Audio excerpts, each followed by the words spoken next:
basically I would have achieved almost nothing. What kind of state in the 21st century that pursue that goal? Racial purity. It's a state that cannot belong to the future. It belongs to dark ages. He could have shot me, shot my father, shot an entire community. In one minute, he would have killed probably 50 people with that gun. We're demanding equality because we deserve equality.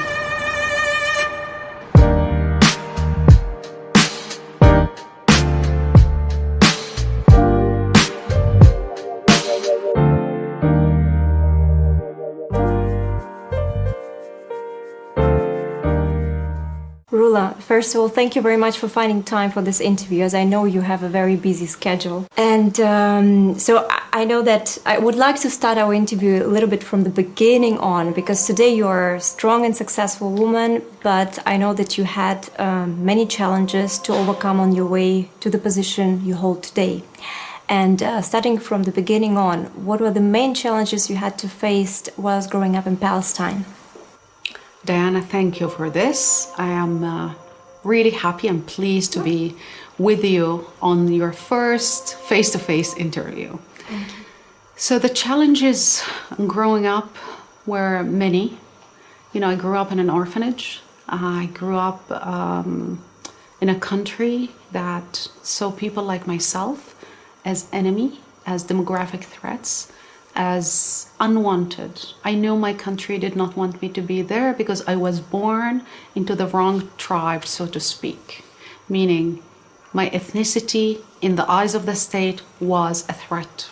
The state was founded for one ethnic group, so everything that I had to deal with and endure, the subjugation of me, myself, people who look like me, my sisters, my people, went through that lens of us not.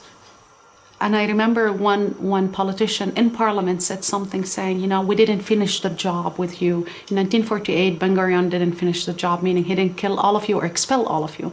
So imagine to live in a state that basically doesn't want you there. So the sense of oppression was deep, but also my commitment to, and my desire to be educated, to be free, to live a life of dignity and work hard, and also bring the voice of my community to the rest of the world was stronger than the fire around me.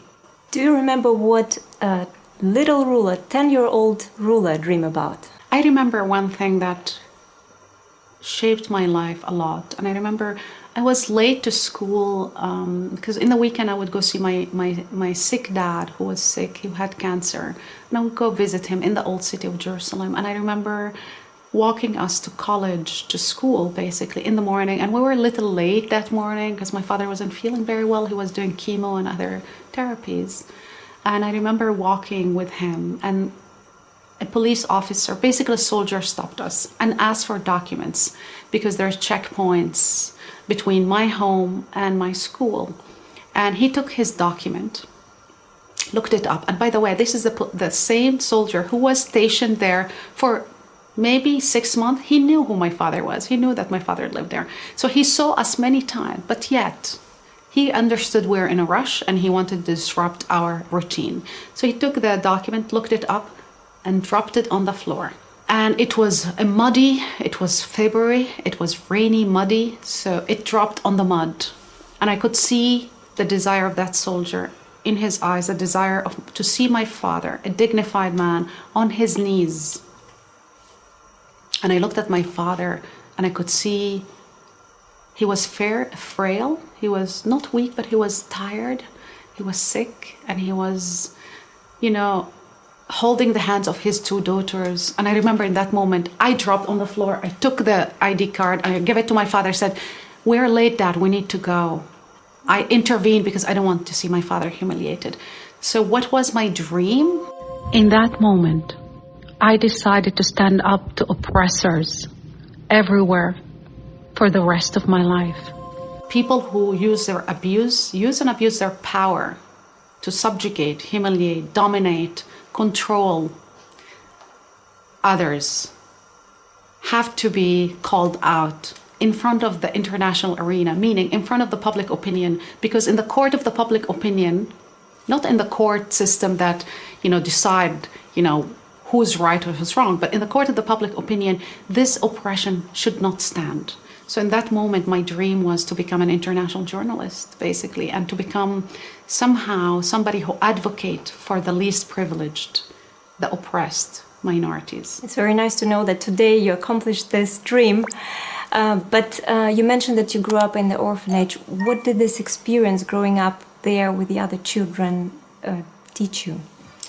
The community work, that you cannot succeed on your own. Mm-hmm. You rise together, you work together, you uplift each other, you help and listen to each other.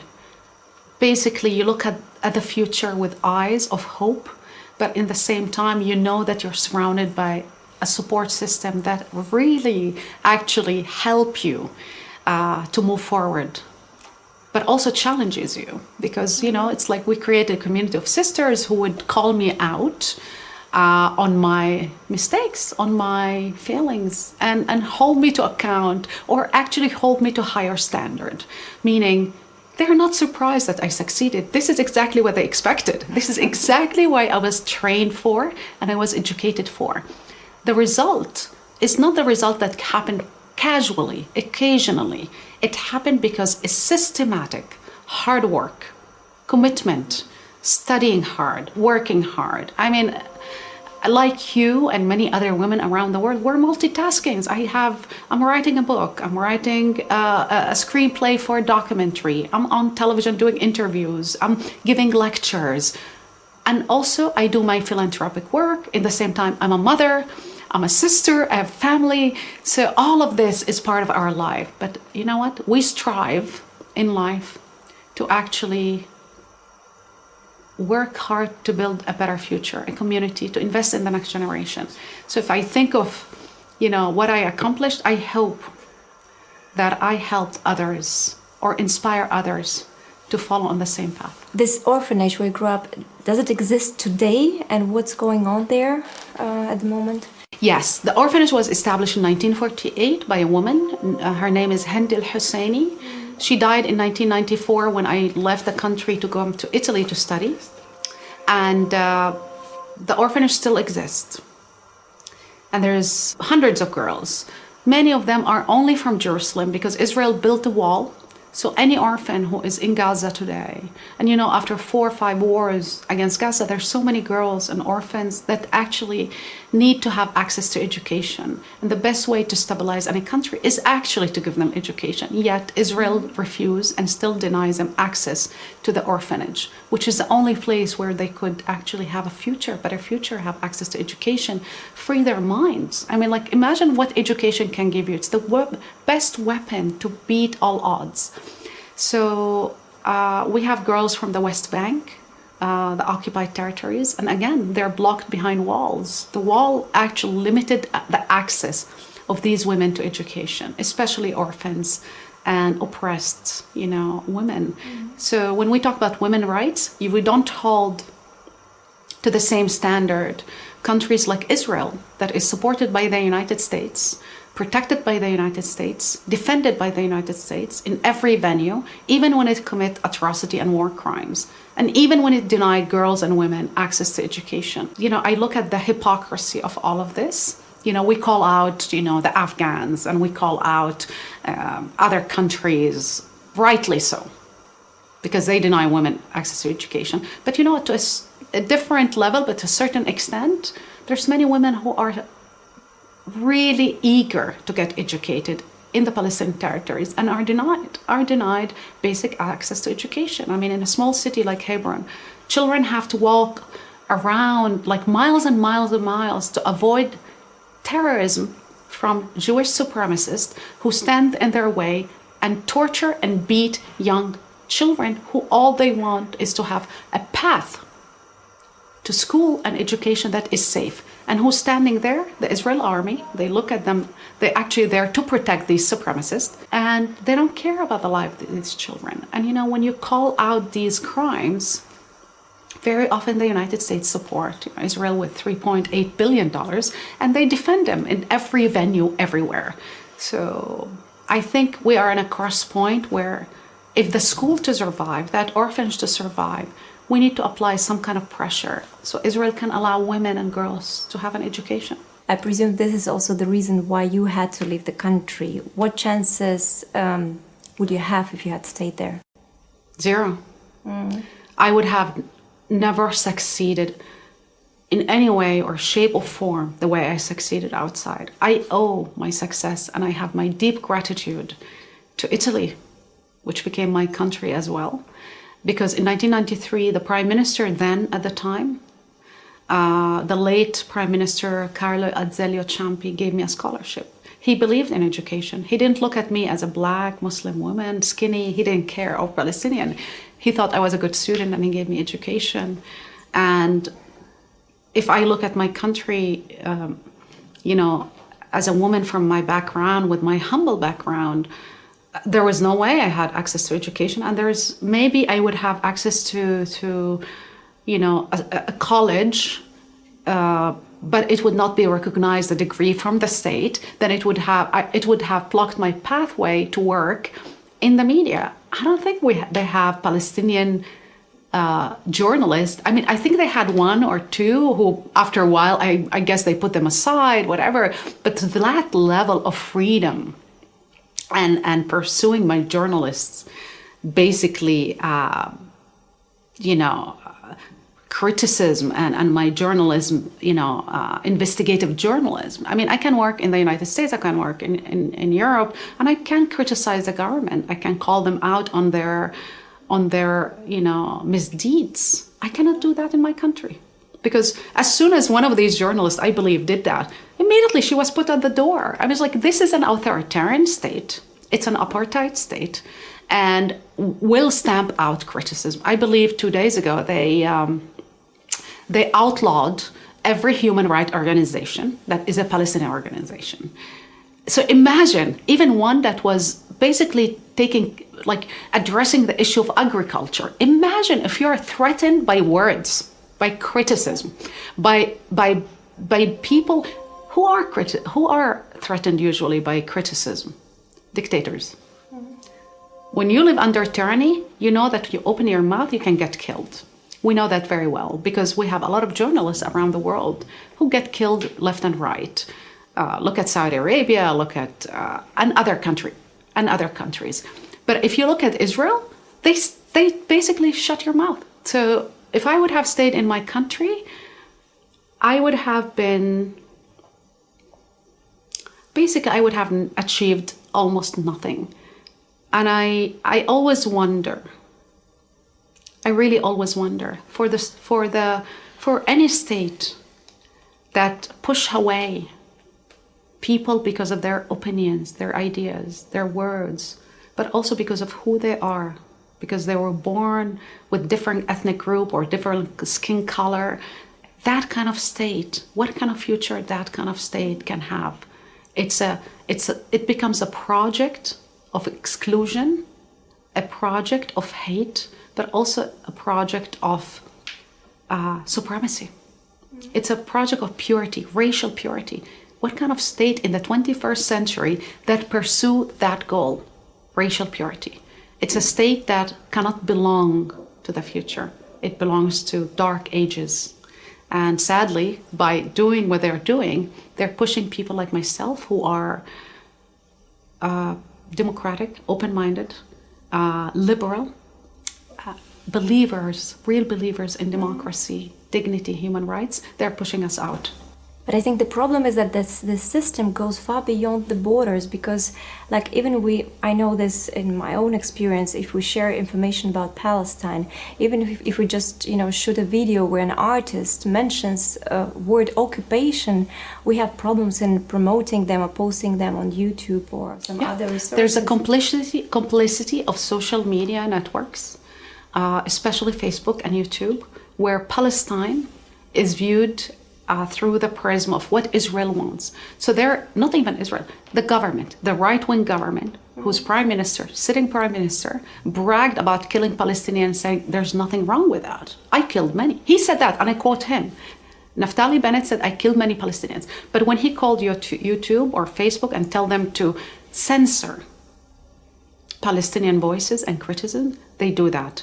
Because what matters for these companies, first and foremost, is the dollar, is the economic outcome. Even it means pushing aside human rights or democracy. Look what they did in the United States. They absolutely are the handmaiden of authoritarianism. And this is what they're pushing. I think of Myanmar, for example, or I think of other areas where Facebook was used to organize the genocide. And they know it. They know it. It's used to fan ethnic and religious hatred.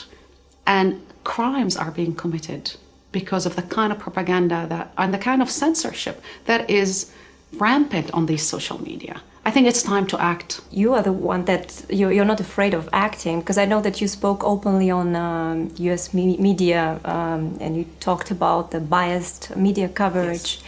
And some of your TV appearances were cancelled after that. Yes. But so many people are afraid to talk because they're afraid to lose their job, they're afraid for their families. And some people tell me that you shouldn't talk about this because you're closing many doors for yourself. But where to find, how can we get through this censorship? What is the way?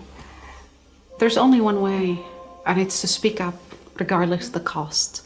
So I must say, I decided years back when at 10 years old, I took that ID card. I decided fear, and the guy was carrying, by the way, a huge weapon. I mean, he was carrying a weapon. He could have shot me, shot my father, shot an entire community. In 1 minute, he would have killed probably 50 people with that gun. So I decided I will not let fear define me or stop my actions. Never. I am the child that stood in front of a soldier and basically thwarted his plan to humiliate my father. I'm not going to stand as a powerful woman in any media and not tell the truth. I am committed to the truth. So what we can do, yes, we might get canceled a little bit here and that, but you know what? The arc of history is long, but always bent toward justice. My colleagues at the time were upset. And I understand, because nobody likes to be called out.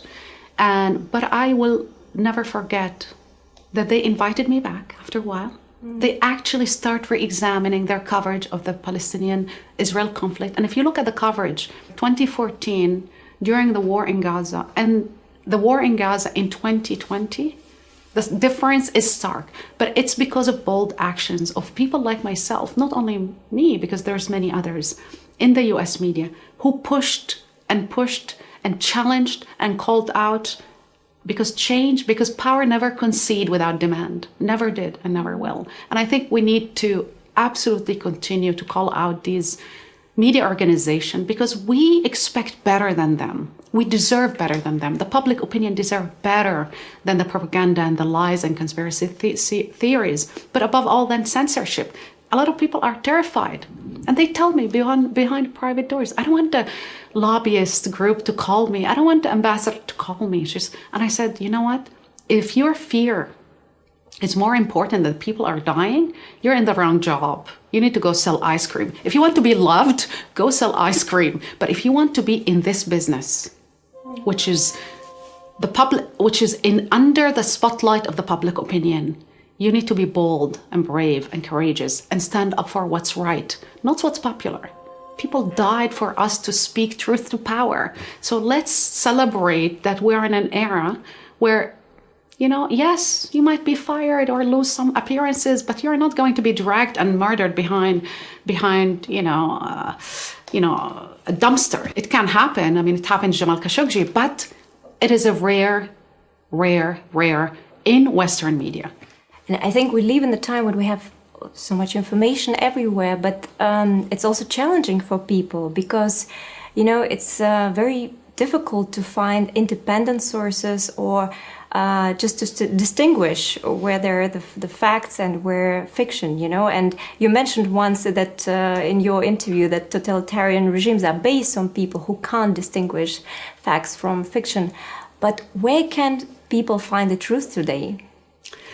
This is a great question, Diana. So, yes, what I said about totalitarianism is the perfect subject when people cannot distinguish between facts and fictions, and what is happening now, by the way. Why there's in certain countries less educated people. They know everything, for example, about movie stars and nothing about laws or about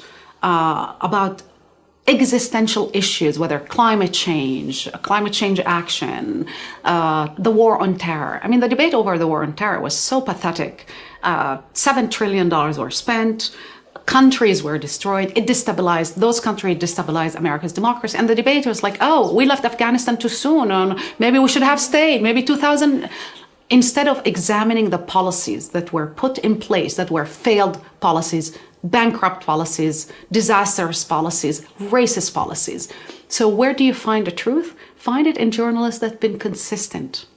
It's not organizations in total. I mean, even organizations, big organization, media organization that are credible. Yet sometimes they can do things. For example, I will never forget, the New York Times endorsed the war on Iraq. And I remember one of their main journalists who said, when he was asked, why did we go to Iraq? And he said, it has something to do with 9/11, which is not true, had nothing to do with 9/11. He said, we needed to go, and this is the most racist, truthful, jarring thing I ever read and ever heard of a man saying on video. And he said, we need to go to the Middle East, bring a stick. With a big stick, we need to send boys and girls to tell these people, meaning the Muslim world, suck on this. So it was punishment. It was retaliation. It was revenge. It was not about national security. It was not about defeating terrorism. It was about punishing all Muslims for the actual action of the 19 hijackers. And many of us knew the 19 hijackers were Saudis, Emiratis, and Egyptian. Iraqis were not involved. Syrians were not involved. Palestinians were not involved. Yet the whole region paid the price because it was a collective punishment. It's the hubris of power. A journalist, credible journalist of the New York Times, says on air, we need to tell these people, listen to the racism. And this is when I thought, okay, I love the New York Times. I read the New York Times. It breaks my heart to read these things or to hear these things by a prominent journalist. But you know what? I wrote for the New York Times. I will keep you writing. So follow consistent, committed journalists who really believe in the mission of journalism and read them. And this is how you stay grounded in truth. As far as I know, you know President Joe Biden. What do you think U.S. policy concerning Palestine could change to the better during his presidency? No. No. No. I know also that the United States position on Israel, whether the president is a Democrat or a Republican, will stay the same. I believe Democrats believe in democracy for Americans domestically. I don't believe their foreign policy mirror their values when it comes to democratization. It was funny because when President Biden was elected and he and his Secretary of State, Antony Blinken, said, we want to defend democracy. They even said it. And we want to have rule-based international order. And I thought, that's a good statement. Let's see if they follow on that. Obviously, I was skeptical. And I saw what they've done during the Gaza war. Basically, they took as face value what Israel done. They defended Israel. They gave them more weapons. Even during the debate about spending more money for the American people, especially post-COVID, in that bill, they added $1 billion extra for Israel. And they voted on it. And obviously, the people who did not vote on it, I believe there were 7 or 6. And the prime minister tweeted like 400 versus 7. Like Israel is still strong. And you know, who dictate America's foreign policy regarding Israel? Israel. Israel is a country of 7 million people. The United States is a country, a superpower of 330 million people, yet Israel dictates the foreign policy. Not only Israel, America's foreign policy, the whole region foreign policy. Okay. And what is your own opinion? Like, what do you think? What main steps has to be taken in order to get closer to Israeli-Palestinian conflict? Well, basically, start by considering all people as equal, deserving of human rights. Start by embracing your own values. America's Declaration of Independence and even the Constitution talk about equality, talks about democracy for all. It's a multiracial democracy. America is fighting over the idea that they are a multiracial, multicultural democracy. Yet they are willing to sponsor, to bankroll, to protect a country that is, from its inception, it's founded on exclusion, on basically ethnic supremacy. So how can you, as America, who promote multi-ethnic democracies, who embrace and celebrate your multi-ethnic democracy by electing the first black man as president, the first female vice president who come from multiple backgrounds, go with straight face and bankroll and defend that kind of exclusionary, segregationist apartheid? The only reason is, I believe some people, especially in the Democratic Party, really don't believe in these values for all. They believe it for the Americans, but for the Palestinians or for the Pakistanis or Afghanis, or of course they don't. Because their foreign policy is a racist one, is rooted in deep racism. And when you confront them about that, they always hide behind security. How is that possible in the 21st century, that people like me being slaves in our own country guarantee security to anybody? So my freedom is the obstacle to your security. It's like you think that the only way you could feel safe is people like me in chains or behind walls or in cages. That doesn't make sense. Yeah. That is a contradiction of the America's experiment, an ideal supposedly. So let's start from that.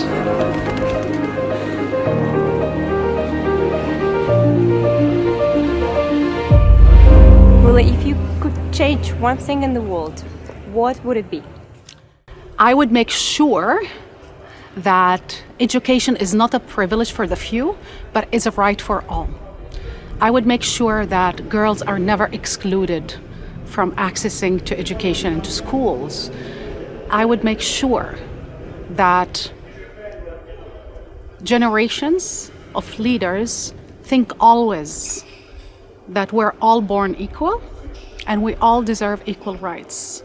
I would choose to spread humanism, dignity, social justice, and focus on and protect women's rights, minority rights, equal rights, and to basically celebrate everyday freedom that we were born with.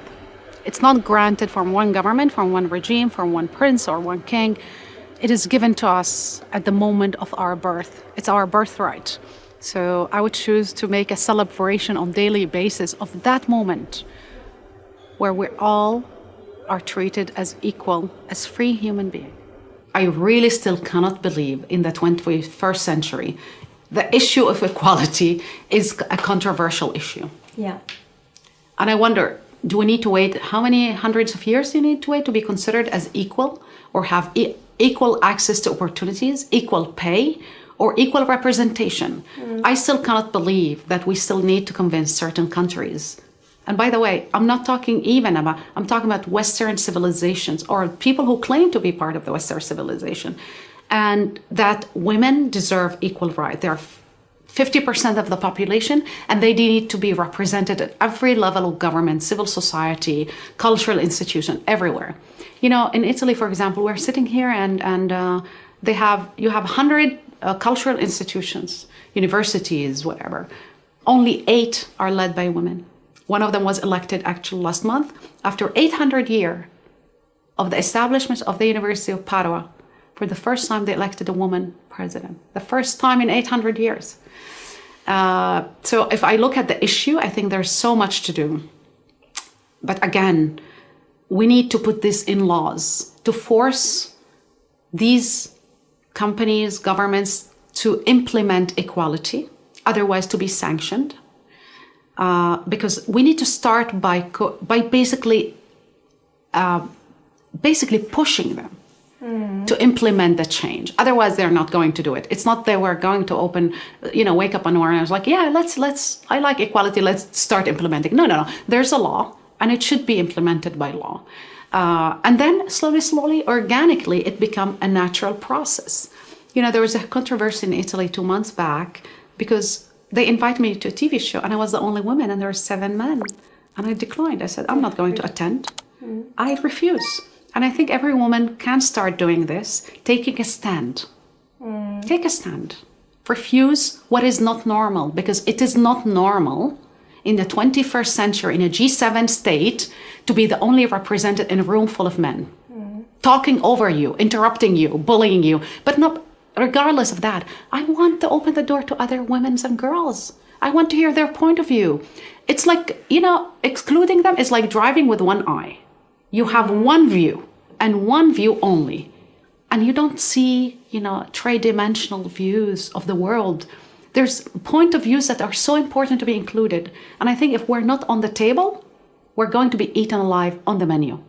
So before lecturing other countries about women's rights and equality, why don't we start implementing this here in G7 states? I mean, yesterday in Italy, the far right was celebrating in parliament because one law couldn't pass, and the law is against hate against minorities. They were cheering up the fact that the law failed. It's called DDL Zan. Those people were basically said, no, we want hate. We want people to commit hate crimes, so we're not going to pass the law. So imagine the kind of world we live in, where you have G7 state that's going to host the G20 here, unable to pass a law to protect minorities. And continuing this topic, I know that your fourth book now is, The Colors of Change. The Colors of Change, yes. Can you please tell a bit what is the main topic about it? So The Color of Change, I wrote it in 2020. Italy hosts the most incredible song festival. And it is like Eurovision, but for Italy, watched by millions of people who for 3 days in February gather, like everybody leave everything, drop everything, and watch television. For the first time, the main host asked 10 women to present the festival with him. 10 women. Every night there would be 2 or 3. And then he asked me. He said, you've been prominent in the Italian television, the Italian media, you won awards left and right, you wrote books. I want you to be on this. And I thought, song festival, what are you talking about? But I said, you know what, I will do it if you give me the chance to give a monologue about women's rights in this country. It's a Catholic conservative country. So the way women are treated really is a little bit, let's say, backward. So he accepted. And I gave a monologue about violence and about the numbers. Math is not an opinion. It actually is a weapon, but also it's deliverance. You can show a picture of a country through numbers. The week I was hosting, 7 women were killed in Italy by their partner. Every year we have hundreds of girls and women that are killed by their husbands. Killed because the husband thinks he owns them. That I own you. If you do something wrong, I kill you. And I remember I needed to tell the country that there's something wrong with this picture where young women are being killed, where wives and sisters are being butchered by partners who claim to love them. But I want to tell a story of the lack of laws, legislation. And I managed to do it in a way where I had a white book and a black book. The black book is all these terrible numbers, dark numbers. The white book is all these beautiful songs that celebrate women and the Renaissance and glorify women, and women's our hero. And I said, there's in arts, we celebrate women. In real life, we fail women. So what can we do about this? And after that, it was a huge success. It went viral. So my publisher called me and he said, it's been a while, you didn't write a book. Can we write a book about this? And I said, no, but I have to expand it. And it's all be about women empowerment and how women can change the trajectory of a nation. And I always mention 2 stories that I love. And it's Eileen Johnson, first woman president of Liberia, and Gibodi. another woman who helped her get elected. And there was a civil war in Liberia. And how did they do that? They started sex strike. We will not sleep with our husband until you stop the civil war. They organized a political movement of women, marched in the streets, marched over and over and over. They striked, and basically they changed the country, ended the civil war, elected the first woman ever, and stabilize the country. So it's a radical idea, but it was a fun idea. Yeah. So I wrote a book about all of these women who changed their reality and their countries. And I am a believer that a real society is the one that is more inclusive of women and girls. If you want to look at how country, the status of one country, look how they treat women and girls, and you can understand what kind of country you're dealing with. Your book, Miral, was adapted to film, and it reflects your childhood and youth, and people like Hind Husseini, you mentioned before, who played a big role in your life. I wonder, how did you feel whilst writing this book, and how did it feel when you saw it come to life on the screen? So I wrote it in 2003, and it was the heights of the Iraq War. And I saw a view of the Museum of Baghdad being basically sacked, stolen from. And I thought, I don't want to lose my memories. I need to start writing the story of the women who forged my life, helped my life, and supported me to get where I am today. I was on air as an Italian journalist. I was the first one to read the news for the Italian national television in the evening. So it was a huge shock for an Italian conservative audience to be this woman who come from a different background reading the news. And then I start writing the memories that I had because I don't want to lose them. And years after, I wrote the screenplay for the movie because I thought that the language of modernity is not only language where you are on television or on the press, in articles, but also books. And I love books. They changed my life. When I was in an orphanage, I would read a lot of books. And they really were my window to the rest of the world. Miral was an attempt to honor all these amazing, incredible women, remarkable women, who really came from war-torn countries and made a life for themselves, worked hard, and had a story to be told. And I tell that story. They were my heroes. And I wanted these heroes to be celebrated because very often Hollywood use, fictional heroes, but I want real heroes, women. And then when it became a movie, I remember after writing the script, when I saw it the first time on the screen, it was cathartic. It was beautiful. I felt I was reliving that story again. And I felt maybe somebody can watch it and understand a little bit about the struggle of people in that part of the world, how we're stuck and how we need actually support and help, and how we deserve the same equal rights like everybody else. And I know that you visited Russia, and I'm very curious, the image that you saw before in the media and the reality, how did it feel being there? Total shock. I love your country. I loved visiting not only the cities, but also small places, towns. Obviously, I went to Moscow, St. Petersburg, and other areas, but I loved talking to the people. They're an incredible nation of people who are hardworking people, who are dignified, who are proud of their culture, of their nation. They know that they are misunderstood outside because they're judged by the action of the government. They don't want to be judged by the action of government, like I don't want to be judged by the action of any government. And of course, like any other government, of course we don't agree on what government actions and some things, but you know what? I don't agree even with my own country. Yeah. They just, I told you they didn't pass a law that I thought was to protect people from being attacked and from hate crimes. So every country has their own deficits and limits. But what I was impressed, when you visit the tradition and the historical tradition in St. Petersburg and go visit the Hermitage, and you see the long history of investment and believing in arts, of celebrating arts and celebrating stories and histories and the human progress of that nation that goes way beyond one government and one individual. It's overarching.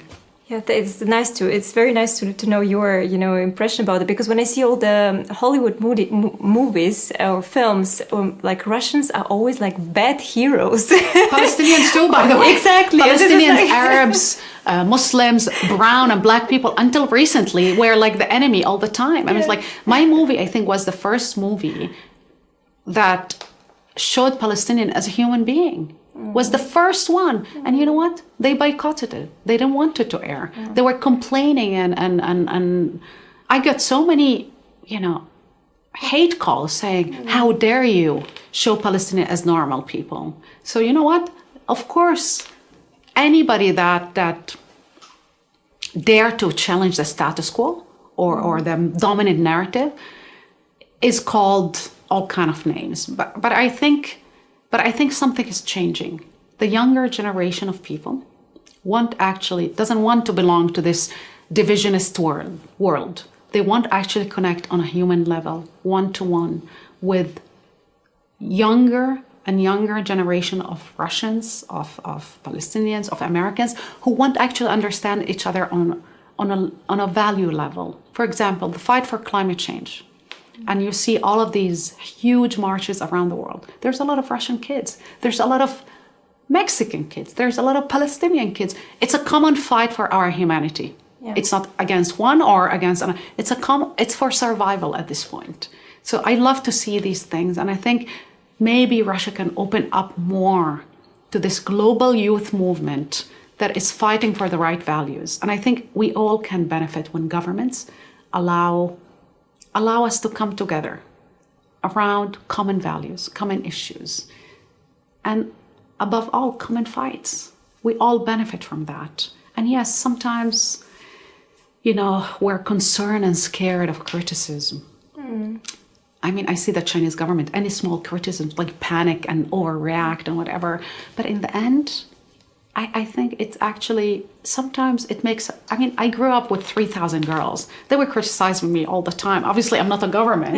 It's a different thing. And I don't suggest to be, bigger than myself. But actually, it helped me understand if you surround yourself with yes men and yes women, you will never learn how to evolve. You will never evolve. We need to evolve and adjust to modern times. And if you surround yourself with positive, constructive criticism, actually can be good for you.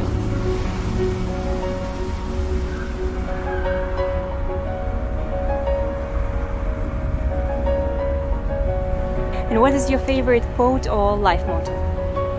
Quote is, the arc of history is long, but always bends toward justice. And I always think of the long march to freedom initiated by Nelson Mandela, or Frederick Douglass, by Harriet Tubman, by all of these incredible people who never met in their lives. But they had one common cause, which is to work to build a better future, that give the next hand and give the baton to the next generation and next generation of people who can stand up for what's right, not what's popular, that can promote human rights, women's rights, democracy, dignity, social justice, and above all, equality for all. What is for you the most memorable moment of your career? Well, I hope it didn't come yet. Yeah, I hope so too, but you have enough things. I hope it didn't come yet. I'm looking forward to long time career in my field and other fields, whether as an educator, whether as a journalist, a foreign policy expert, whether as a filmmaker. And I love all of that. But I remember my first award. I was 30 years old, 31. And I remember the President of the Republic, who a decade before gave me my scholarship, was handing me my award as Best Journalist of the Year here in this country. And I remember I came, he was not anymore Prime Minister, he was a president. I came to the presidential palace with my colleagues who won the award with me. And I shook his hand and I said, I need to thank you for something that changed my life. And I said, you were Prime Minister 10 years ago. You handed me a scholarship that changed my life. So my thank you, my gratitude, eternal gratitude not for this award, but for what you did that allowed me to have this award and have a voice and live as a free woman. So that was a beautiful encounter. And I hope in the future there will be others.